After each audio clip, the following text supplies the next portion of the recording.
I gotta talk? Yeah. I thought I was just here for the looks. My lipstick matches your shirt. I gotta go change. Hey everybody, welcome back to our channel. If you haven't watched us before, my name's Jennifer.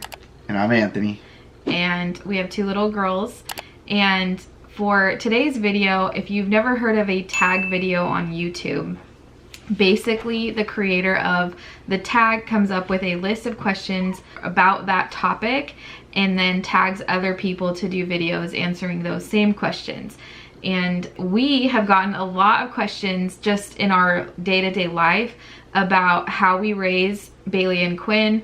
A lot of people are surprised at how, I guess, polite they are. How would you say that? Well behaved. Well behaved, yeah. Just a lot of people are surprised about that. And so we do get a lot of questions about how we have made that happen. We are not perfect by any means. We mess up daily.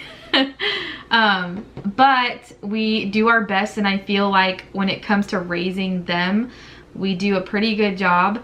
And a lot of that has been from research that mainly I have done and then discussed with him. About the way we want to raise them. So I couldn't find a parenting style tag video, and we decided to create one. I think it's really cool, and it can be really helpful to hear how other people handle things because everybody's different. That is why we decided to create a tag video instead of just answering random questions. There are 12 questions in this tag, and I will list them in the description box. If you are a parent as well who films YouTube videos, then we tag you to do this video after you get done watching this one. And definitely let us know in the comments if you are going to do that. The first question is, how old are your kids? And since that's an easy one, I'm gonna pass that one to you. Wow, all right. Start with the hard questions. Well, our oldest, Bailey, she is 5 and she will be 6 here in 3 weeks. Jeez. Crazy. And then we have Quinn. She is 3 and she will be 4 in about a month to almost 2 months. Okay, the second question is, what parenting style do you use? And we didn't really talk about this before having kids too much that I remember. I don't know, he remembers more than me, but when Bailey was probably between 2 and 3 years old is when we kind of decided it was time to figure out how we were going to handle situations. Like the terrible twos had started and we didn't really know how to deal with it. So my go-to is always to research. I went straight to looking up different ways and I found positive discipline, and from there that was easy. I talked to him about it. I kind of gave him all the premises of it. We did a video course on it, and it just made 100% sense for us. So that's what we use, is positive discipline. Question 3 is, what made you choose that parenting style over others, and was there anyone else involved in the decision? So I kind of answered that, but go ahead. You could do that one. Well, one of the reasons we ended up choosing positive discipline over other methods, I guess, so to speak, is that we're able to choose alternatives other than physical discipline. In that aspect, you know, I grew up being spanked as most other children, I guess, my age, you know, at the time or even younger did as well. And Jennifer was opposite. Her parents never disciplined her physically.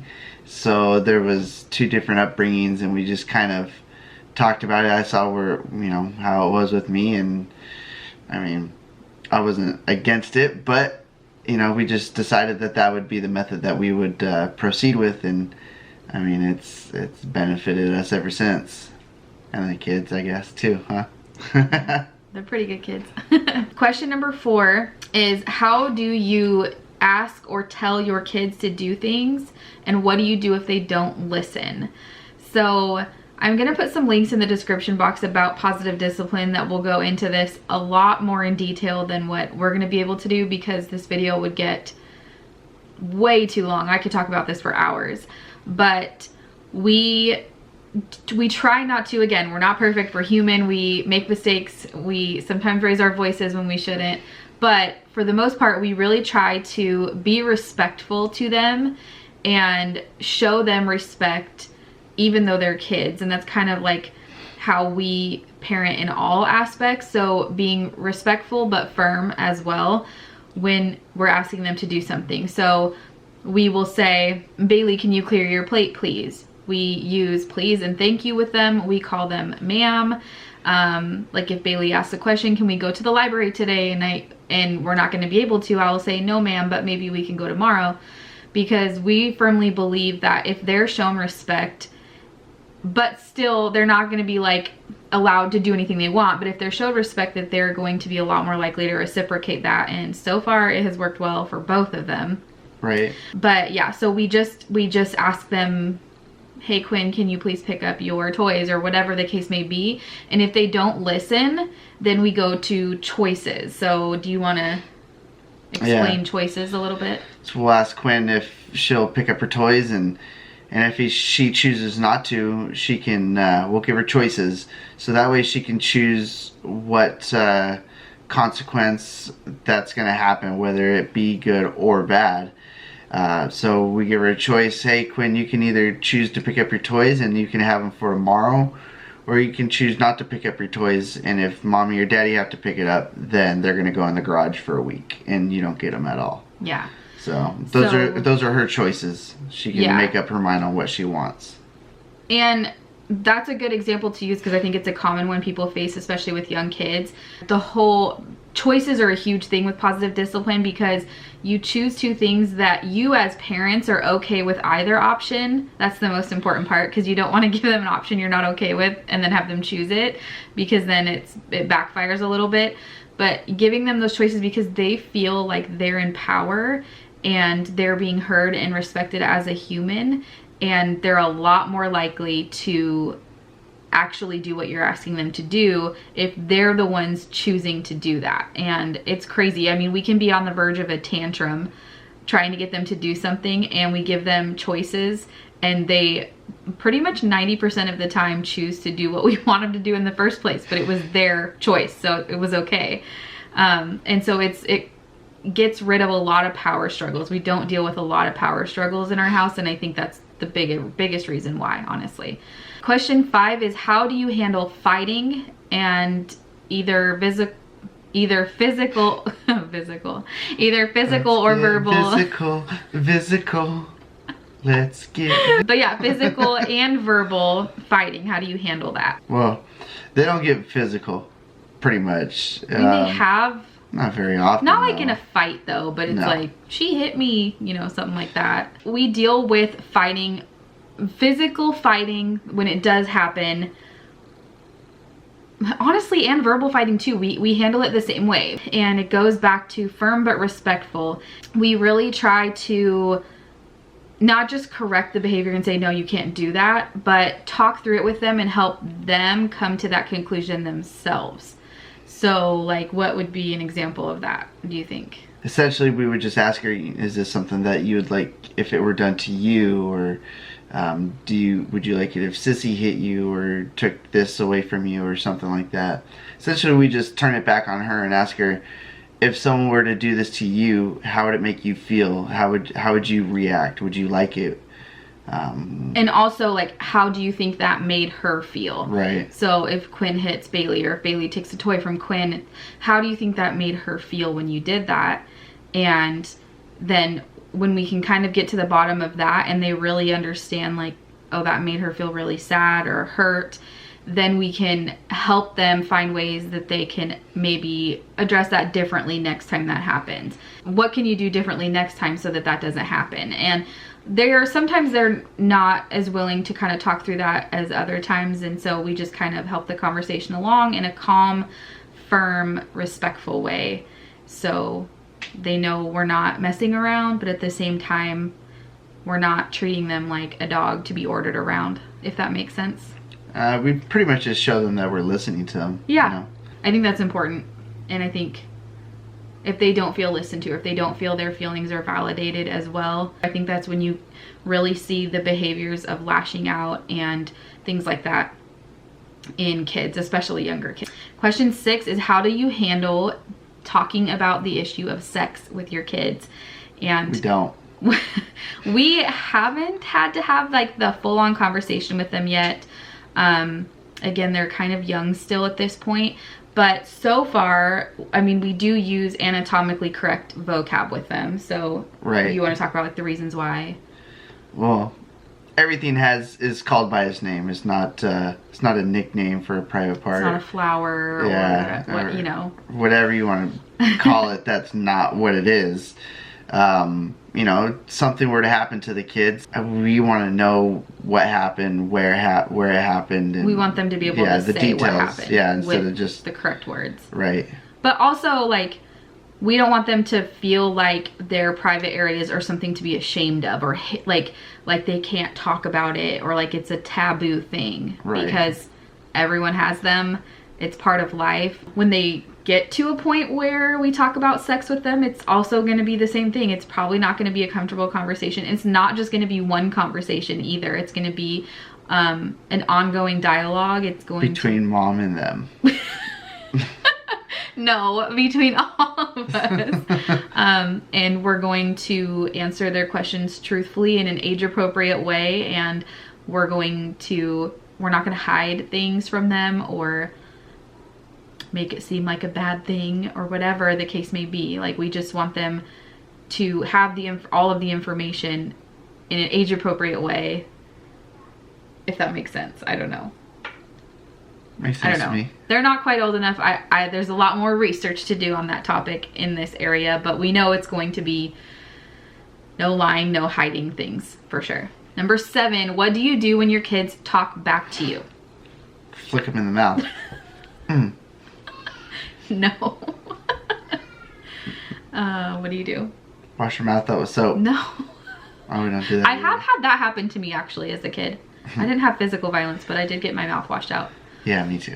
When they talk back to us, I mean, we just get stern with them and just let them know that the way that they're talking to us is not acceptable, and we let them know they can start over in the right tone, and they can choose their words wisely, and we pretty much just start over. Yeah, and it comes back to those choices again, honestly, especially when they're tired. That's kind of usually when the talking back happens. We make sure we let them know how it makes us feel when they talk to us like that, and how it's not acceptable, and we maybe ask them or show, if they're not willing to kind of talk to us, sometimes they're just too past the point where they're willing to talk it out with us, so we will show them like different ways they could say that same exact thing in just a different tone, and how that would make us feel a lot better, and that works pretty well. So like if Bailey says, you know, no, I'm not picking up my toys,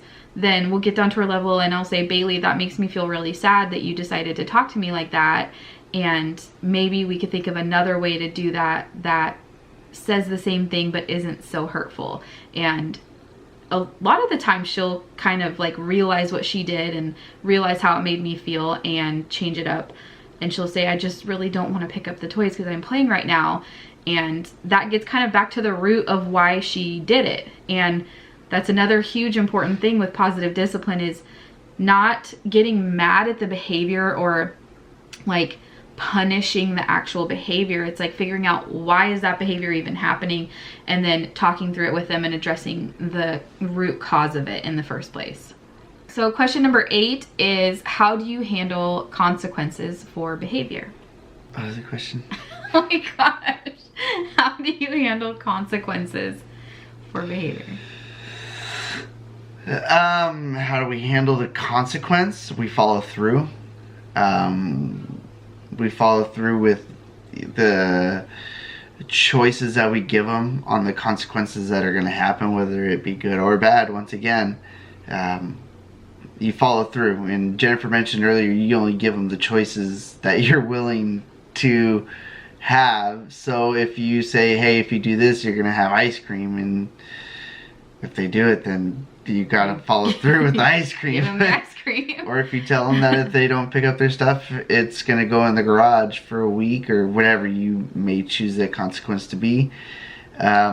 You follow through with that, and you pick it up and you put it in the garage for a week, and Or Sometimes if you're at a restaurant and tantrums are happening and you don't want to leave the restaurant, then you don't make one of the choices result in we're gonna leave, because that's not a choice that you would actually follow through with. So we messed up a couple times with that, but I mean, you learn quickly. Yeah, right. It's like consequences for us when we like give something. Sometimes I'll hear him say something like with the choices and I'll be like, no, I'm not willing to do that. Like I'll try to do it in a way where the girls can't hear me, and then he'll like try to change it up real quick without them knowing. But also kind of adding to that is the consequences need to be related to the behavior.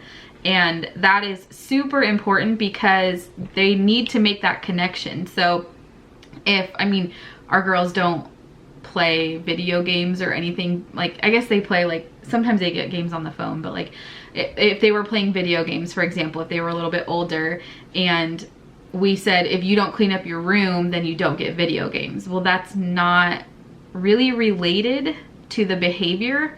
So it kind of is a disconnect. It doesn't have the same power. So one of I guess we went through a battle with Bailey with teeth brushing. So that's a good one to use. She went through a phase where she just didn't want to do it. And we would give her a choice and say, okay, well, you don't have to brush your teeth, but you can either not brush your teeth and tomorrow all you get to eat is plain chicken and veggies, because if you don't brush your teeth, then we can't give you anything with sugar in it because those sugar bugs will give you cavities. Or you can choose to brush your teeth so that you can have more than just chicken and veggies tomorrow. And I think only like once she chose not to brush her teeth. And then after that, she was like, nope, they are not messing around. Yeah. They actually are giving me chicken and veggies. Yeah, and we followed through with it. It sucked, but... Yeah. But yeah, so it's just, that's a natural consequence. It's related to the behavior. Some things are really hard to think of related consequences, but you just do your best and try to kind of in the moment figure out what is going to be related, like putting the toys in the garage. If you don't pick the toys up, well, that's related. Question number 9 is, how do you handle lying? We all have kids that discover their ability to lie and try to exploit that. A lot of times kids lie, and again, everything I'm saying is based on the research I've done, so I'm not just like pulling this out of the air, but kids lie because they want to avoid punishment for their behavior most of the time. And if they tell the truth about something and the hammer is thrown down on them, I mean, who wouldn't want to lie about it to try to avoid that, right? So that's where positive discipline really can help, because if they do admit to a behavior, they're not going to get spanked or yelled at or grounded for 2 weeks or something like that. It's not that intense. They're going to be dealt with in a different way that is still correcting the behavior, but in a respectful and firm way. And because of that, they're not scared to tell you the truth in the future. So, I mean, Bailey's been pushing boundaries with lying over the last probably 6 months or so. She kind of has played around with that a little bit. So, I mean, what do you say to her when I pretty much lie? I mean, that one, I never tell her she's a liar. Mm-hmm. If I know she's not telling the truth, I tell her, I know you're telling a story. And the half of the time is it's not even anything that's a punishment or anything like that. And I just let her know that I would like for you to tell me the truth. You're not going to be in trouble. Well, like coloring on, was it? Yeah. What was it? Coloring on something. On her vanity. She colored on her vanity in her room, and she said that she hadn't done it when we first discovered it and asked about it, and we could tell she wasn't telling the truth.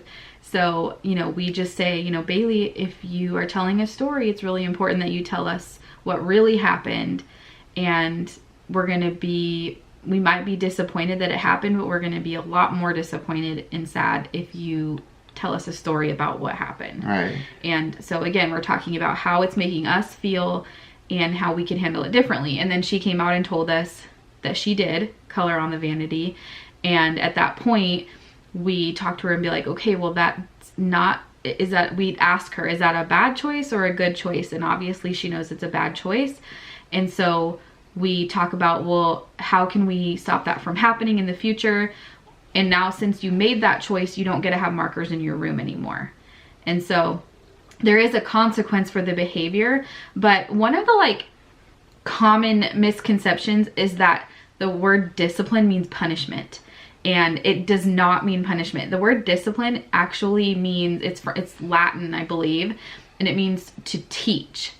And that really kind of hit home when I first read the definition of it, because our job is to teach them. It's not to punish them and break down their spirits and, you know, like break them like a horse or something like that. It's to teach them to be respectful people and productive members of society. And so that's kind of where the lying thing comes in. Question number 10, are you a helicopter parent? He is way more of a helicopter parent than I am. It's bad. I mean, you want to talk about that a little bit? It never happens. Whatever. They'll be standing, we have, if you've watched any of our vlogs, we have a pretty old hand-me-down couch, and I let them stand on the arm and do somersaults off the arm and stuff, and just, he freaks out. Like, he'll have like almost like anxiety attacks. I'm much better. I mean, just like if they get a little too close to the edge, he like jumps up in a panic and like almost scares me like something else just happened. Yeah, well, the edges are bad. But little things like that where he thinks that they could get hurt. He's definitely a lot more of a helicopter parent, and I'm sitting back like, let them do it. They'll figure it out. If they fall, they'll fall, and everything will be fine. Yeah, well, but I'm not ashamed of it. No, we're not. Other than that, we're not helicopter parents. We firmly believe that they need to learn how to figure things out on their own. The best time to do it is when they're under our roof and we can kind of help guide the process from the behind the scenes. They can do it in a lot safer way. We want them to learn and discover and figure things out as much as they possibly can. Okay, number 11, have you ever been criticized for your parenting decisions? Have you? I wouldn't say, well, yeah, kind of, I guess, just from somebody saying how, you know, I was telling a friend of mine that how much of, I guess, respect that I show the girls, and always, you know, when they ask me a question, it's yes ma'am or no ma'am or whatever, but I still answer them respectfully, and I tell them please and thank you, and this individual told me that I'm giving them too much power, that they are going to run me, and it's just not like that. We are always told as adults that you have to give respect to get respect, and that's exactly what I'm doing. I'm giving my daughters respect that they absolutely deserve, in order for them to know how they should respond to me in a respectful manner as well. I'm not gonna talk to them rudely and then expect them to be polite to me. It's you know, garbage in, garbage out. So yeah, model the behavior, practice what you preach. I don't know, maybe, I don't think I've necessarily been criticized. Like, I've been questioned about things, like, well, if you do it that way, won't that happen, or things like that. But I don't think it's really been out of criticism. It's been more out of curiosity, I think, because it is so different from how a lot of us in our generation were raised. I mean, I'm sure people think things, but to our faces, I don't think I've really been criticized that I can remember, at least. But, and even if I was, I wouldn't really care, because I know what we're doing is working. And I mean, I would, if they're receptive to being educated about what we do, then I'm happy to sit down and talk to somebody about it. But if someone's like just literally criticizing us, like, that's stupid or whatever, I can't believe you parent like that, I don't really care. Like, everybody's opinion of us is none of our business, so we're good. And then the last question is, how do you relate to other parents who don't necessarily agree with you in your parenting style? How do I relate to that? Yeah, like, how do you deal with that? I don't. I just move on because I don't care. Yeah. So, yeah. I mean, if they don't like the way that we do things, and I mean, it's no sweat off my back just because they don't like it. I mean, at the end of the day, we're going to go home and it's going to be the four of us and no one else. So I'm not trying to please them on the way that we parent. I'm trying to raise two girls to be a difference maker in their generation and in ours. So Yeah. at the end of the day, it's what's best for them and not what's best for someone else's kids. It's what's best for my kids. But then also on the same token is we are very receptive to new information and new perspectives of things. So if people just don't agree with us in like a negative way, like I kind of said on the last question, we're not even going to waste our time with that because it's up to us. But if someone is literally like, my sister and I have a lot of conversations about this because they also try to implement positive discipline in their life with their kids. And so she also loves to research. And so she'll bring a lot of things to the table that I've never heard of before. And so like if there's a disagreement there, it's a respectful one and like, hey, have you tried this or have you thought about this?